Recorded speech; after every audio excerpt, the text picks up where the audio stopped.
সেহরির আর খুব বেশি সময় বাকি নেই। স্বামীকে নিষেধ করার পরও তিনি নিজের শারীরিক চাহিদা পূরণ না করে শান্ত হলেন না। নিজের সব চাওয়া আদায় করে নেওয়ার ক্ষেত্রে যেন তার জুড়ি মেলা দেয়।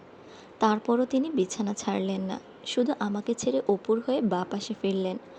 ওপাশ ফিরে বললেন, তুমি পুষ্পিতা আগের মতো নেই, আর মজা পাই না। আমি স্তব্ধ হয়ে গেলাম। আমি কি এখন তার কাছে কেবলই বিনোদনের বস্তু? এই বাড়ির বড় বউ আমি। বিয়ে হয়েছে প্রায় 6 বছর। শাশুড়ি নিজে পছন্দ করে আমাকে এই বাড়িতে এনেছিলেন। কত আদরের বউ ছিলাম তখন। স্বামীও আমার রূপের প্রশংসায় কখনো কার্পণ্য করতেন না।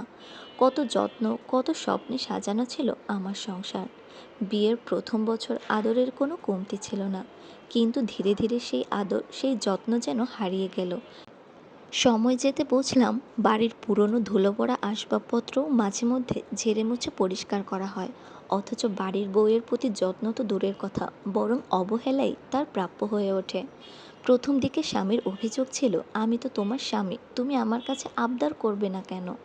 আর এখন যদি মুখ ফুটে একটি কথাও বলি, সঙ্গে সঙ্গে শোনা যায়, ধ্যাত, তুমি কি ছোট আছো? এসব বাচ্চামি বাদ দাও, একটা সন্তানও তো দিতে পারলে না, অথচ শখের শেষ নেই। আমি অবাক হয়ে তাকাই, এ কি সেই মানুষ যাকে আমি বিয়ে করেছিলাম? আমি চাহিদাহীন মধ্যবিত্ত ঘরের মেয়ে। পারিবারিকভাবেই বিয়ে হয়েছে। বিয়ের সময় আমার পরিবার কেমন সব জেনে শুনেই তো এই সম্পর্ক স্থির হয়েছিল। অথচ এখন সামান্য বিষয়ে শুনতে হয়, তোমার বাপের তো মুরদ হলো না আমার ছেলেকে কিছু দেওয়ার। আমি চুপ করে সহ্য করি। আর উপায়ই বা কী? শাশুড়ির চোখে এখন আমি দোষের আধার, যেন আমি ছাড়া পৃথিবীর সবাই পবিত্র। শ্বশুরমশাই মাঝে মধ্যে আমার হয়ে দু একটি কথা বলতে এলে শাশুড়ি ও ননদ মিলেই তাকে থামিয়ে দেয়। আমার একমাত্র ননদ বয়সে আমার চেয়ে অনেক বড়। তার বিয়েও হয়নি এখনো, অথচ খাওয়ার পর নিজের প্লেটটুকু ধুতে বললেও পুরো বাড়ি আমাকে কথা শোনাতে এক মুহূর্ত দেরি করে না। আমাদের সন্তান হচ্ছে না। আমি একদিন সাহস করে স্বামীকে বলেছিলাম, সমস্যাটা একবার ডাক্তারের কাছে দেখানো দরকার। তিনি উত্তর দিয়েছিলেন, সমস্যা যদি তোমারই হয় তাহলে তো ডাক্তার দেখিয়ে কী হবে। সেদিনও চুপ করেছিলাম। এই বাড়িতে আরও দুজন বউ আছে, তারা শিক্ষিত, বড় ঘরের মেয়ে, তাই তাদের কদরও বেশি। দিনরাত এতজন মানুষের রান্না বান্না একাই সামলায়। এখন রোজার মাস, কাজের চাপে নামাজ পড়ারও অবসর পাই না। কোরআন শরীফ হাতে নিতে গেলেই শাশুড়ির যেন নানান আপত্তি শুরু হয়, তবুও মুখ বুজে পড়ে থাকে। নারীদের জীবন কি তবে এমনই অবহেলার? ইদানিং মুরাদ আমার সঙ্গে ঠিকমতো কথাও বলে না। তার ব্যবসার জন্য টাকা দরকার। আমার বাবার ভিটেমাটি বিক্রি করে দিতে রাজি হয়নি বলেই হয়তো তিনি দূরত্ব বাড়িয়েছেন। আমি শব্দ করি না, ক্ষত লুকিয়ে রাখে, তাই তার বিষাক্ত আচরণ বাইরের কেউ টের পায় না। কিন্তু এখন সব কিছুই অসহ্য লাগছে। পুষ্পিতা ঘড়ির দিকে তাকালো। আবার উঠতে হবে রান্না করতে। এই বাড়ির এক একজন এক এক সময়ে খায়। সব কাজ শেষ করে সবাইকে খাইয়ে নিজের বিছানায় ফিরতে ফিরতে রাত 1টা বেজে যায়। তার উপর স্বামী রোজা কখনো রেখেছে কিনা জানা নেই। দুপুরে তার জন্য আলাদা করে খাবার রান্না করতে হয়। বাসায় এসে খেয়ে যায়। সেদিন বললাম, তুমিও তো রোজা রাখলে পারো। সঙ্গে সঙ্গে শাশুড়ি বলে উঠলেন, আমার ছেলেকে কত আদর যত্নে মানুষ করেছি জানো? সে কি রোজা রাখতে পারে? কত পরিশ্রম করে ছেলেটা, রোজা রাখা কি সম্ভব? আমি সেই কথারও জবাব দিলাম না। জীবনটা আর আমার জীবন রইল না। সুখী দাম্পত্য জীবন জাহান্নামে বদলে গেল। এদিকে স্বামীর চাহিদা, অন্যদিকে রান্নায় সামান্য দেরি হলে শাশুড়ির তিরস্কার। কখনো কখনো মনে হয়, আমি কি মানুষ, নাকি কেবল দায়িত্ব আর চাহিদার ভারে চাপা পড়ে থাকা একটা নামহীন অবহেলা? সকাল থেকে একটানা কাজ করেই যাচ্ছি। আজ বাড়িতে বড় করে ইফতারের আয়োজন। মুরাদের বন্ধুরা আসবে। শাশুড়ি বারবার এসে তাগদা দিচ্ছেন, এতক্ষণ লাগে নাকি? এত খাও, শরীরে জোর কোথায় যায়? কথার বেলায় তো গলার জোর কমে না। আমি চাইলে উত্তর দিতে পারতাম, কিন্তু এই সমাজে যুক্তির কথা বললেই মেয়েদের যে বেয়াদব উপাধি পেতে হয়, তাই চুপ থাকাই শিখেছি। সন্ধ্যার পর বাড়ি ভরে গেল মানুষে। মোরাদের বন্ধুদের মধ্যে একজন নারীও এসেছে। শাশুড়ি নিজে তাকে ডাইনিং টেবিলে মোরাদের পাশের আসনে বসালেন। কত আন্তরিকতা, কত যত্ন! সেই দৃশ্য দেখে আমার বিয়ের প্রথম দিনের দিনগুলো মনে পড়ে গেল। তখন আমাকেও এমনই সবার সামনে যত্ন করে বসানো হতো। আরও একটু লক্ষ্য করে দেখলাম, মুরাদের দৃষ্টি বারবার সেই মেয়েটির দিকেই যাচ্ছে। তার খোঁজ খবর নেওয়ার যেন শেষ নেই। অথচ কখনো তো বলেনি তার এমন কোনো ঘনিষ্ঠ বান্ধবী আছে। 6 বছরে এই প্রথম মেয়েটিকে দেখলাম আমি। খাওয়া শেষে সবাই বসার ঘরে গল্পে মেতে উঠল। মুরাদের দুই বন্ধুর স্ত্রীও এসেছেন। তাদের সঙ্গে টুকটাক কথায় জড়িয়ে গেলাম। মেয়েদের এক অদ্ভুত স্বভাব, মনের কথা বলার মতো কাউকে পেলে কথা যেন আর থামতে চায় না। বাড়ির অন্যরাও এসে আমাদের সঙ্গে যোগ দিল। হঠাৎ খেয়াল করলাম যে শাশুড়ি আমাকে বসে থাকতে দেখলেই বিরক্ত হয়, আজ তিনি সম্পূর্ণ নীরব। আমি কাজ ফেলে বসে গল্প করছি, তবুও তার কোনো আপত্তি নেই।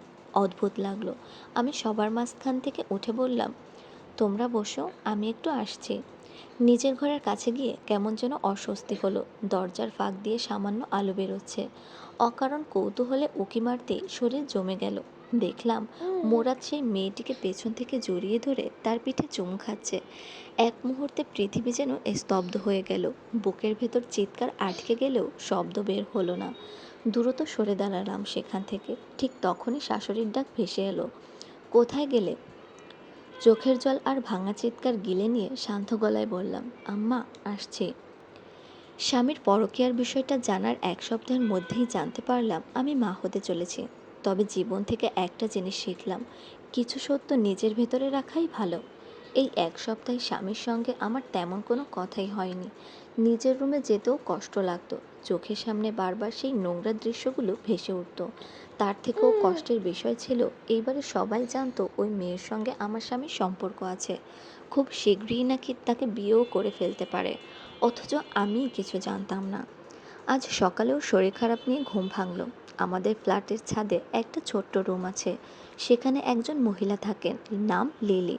তার পরিবার বলতে তিনি নিজেই। ছাদে গেলে প্রায় তার সঙ্গে আমার কথা হয়। আমার দুঃখ বোঝার মতো একজন মানুষ যেন তিনি। সকাল সকাল অসুস্থ শরীর নিয়েই বাড়ির সবার কাপড় ধোয়ার দায়িত্ব পড়ল আমার ওপর। ছোট যা তার স্বামী আর বাচ্চার কাপড়গুলো আমার হাতে দিয়ে বলল, ভাবি, আমার শরীরটা আজ খুব খারাপ, আপনি যদি আমার মেয়ে আর আপনার দেবরের কাপড়গুলো ধুয়ে দিতেন। আমি বললাম, আজ আমার নিজের শরীরটাও ভালো না। কোথা থেকে যেন শাশুড়ি এসে বললেন, ছোট বউয়ের তো বাচ্চা আছে, সে এত কাপড় ধুলে বাচ্চারও জ্বর এসে পড়বে, আর সে বাচ্চা সামলায় না। তুমি তো আজাইরা আছো, কাজ করলে কি হাত ক্ষয় হয়ে যাবে? তোমার বাপ মা কি তোমার হাত সোনা দিয়ে বেঁধে দিয়েছে নাকি? শেষ পর্যন্ত খারাপ শরীর নিয়েই কাপড় ধুয়ে ৫ তলা সিঁড়ি বেয়ে ছাদে উঠলাম আমি। একটা সিঁড়িতে পা রাখি আর বুকের ভেতর এক টুকরো আর্তনাদ ঝলসে ওঠে। কাপড় মেলে ফিরে আসছিলাম, হঠাৎ ছাদের সেই মহিলাটা আমাকে ডেকে বললেন, ভাবি, ভেতরে আসেন। কয়েকদিন ধরে আসেন না আপনি? আপনার সঙ্গে তো কথাই হয় না, আপনাকে খুব অসুস্থ লাগছে। আমি না চাইতেও তিনি জোর করে আমাকে তার ঘরে নিয়ে গেলেন।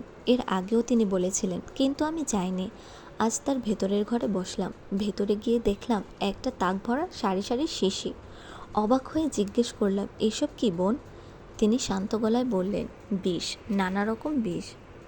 আমি অবাক হয়ে তার মুখের দিকে তাকিয়ে থাকতেই তিনি বললেন, আমার বাবা গ্রামের কবিরাজ ছিলেন, নানা ধরনের গাছপালা দিয়ে বিষ আর বিষের প্রতিকার বানাতেন। এসব অনেক কাজে লাগে, কখনো মানুষকে বাঁচাতে, কখনো মারতে। মারতে? হুম। সে আমায় তার বারান্দায় নিয়ে গেল। একটা অদ্ভুত সুন্দর ফুলের গাছ দেখিয়ে বলল, সুন্দর না? হ্যাঁ, অনেক সুন্দর। এই ফুলের নাম ওলিয়ান্ডার। এই সুন্দর ফুলটা থেকেই বিষ তৈরি হয়। যাদের হাঁপানির সমস্যা আছে তাদের জন্য মৃত্যু নিয়ে আসে এই ফুলের সুবাস। আমি চুপ করে রইলাম। তাকিয়ে দেখলাম সেই ফুলটিকে ভালো মতো। রুমে গিয়ে ঘড়ির দিকে তাকিয়ে বেশিক্ষণ বসতে পারলাম না। বাসায় গিয়ে রান্নার আয়োজন করতে হবে, নইলে আবার শাশুড়ির বকুনি শুনতে হবে। বাসায় গিয়ে আবার অবাক হলাম, মুরাদ এসেছে, সঙ্গে তার মেয়ে বন্ধুকে নিয়ে।